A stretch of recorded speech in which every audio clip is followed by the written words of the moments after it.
Hello guys, magandang hapon guys. Ito na naman ako, sobrang basa ako sa pawis. Galing ako sa labas guys, kakatapos ko dito naglilinis sa loob. Doon na naman ako sa kalsada at saka sa garden. Grabe guys, tirik ng init. Wala pa akong almusal, 2:00 na ng hapon.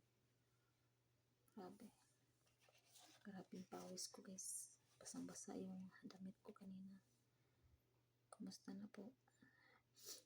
Sobrang hirap na maging katulong lang tayo guys kasi wala tayong karamay sa buhay.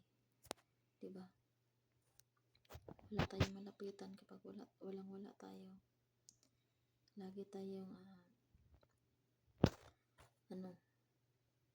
isa pera kapag wala tayo. Wala tayong pera, walang tumutulong sa atin. Kaya kailangan natin magsikap. Kailangan natin magbanat buto para papakain sa mga anak. Hirap yung walang karamay sa buhay guys. Ikaw lang yung tumataguyod ng mga anak mo. Tapos may maninira pa sa paligid mo. Diba? Walang pumapansin sa atin, walang sumusuporta, walang tumutulong sa atin kasi mahirap tayo, hindi tayo sikat. Diba? Makilala lang tayo pag papansinin lang din tayo kapag sikat na tayo sa social media. Pero kapag hindi tayo sikat, hindi tayo papansinin, hindi tayo tutulungan, hindi tayo susuportahan. Kaya magsisikap po tayo ng sarili nating magbanat buto po tayo. Kasi kahit pamilya natin, ilolockdown tayo. Sisiraan tayo kahit saan. Hindi tayo kilalanin kung wala tayong pera. Kung mahirap tayo, hindi tayo kilala. Diba? Hindi tayo sikat, hindi tayo papansinin.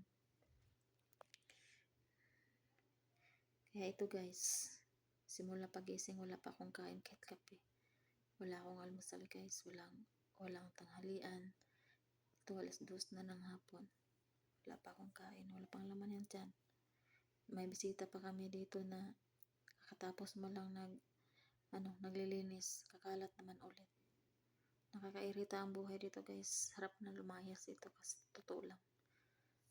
Grabe, wala ka pang kausap. Wala kang masandalan. Wala kang pwedeng malapitan. Kasi mahirap ka lang, diba?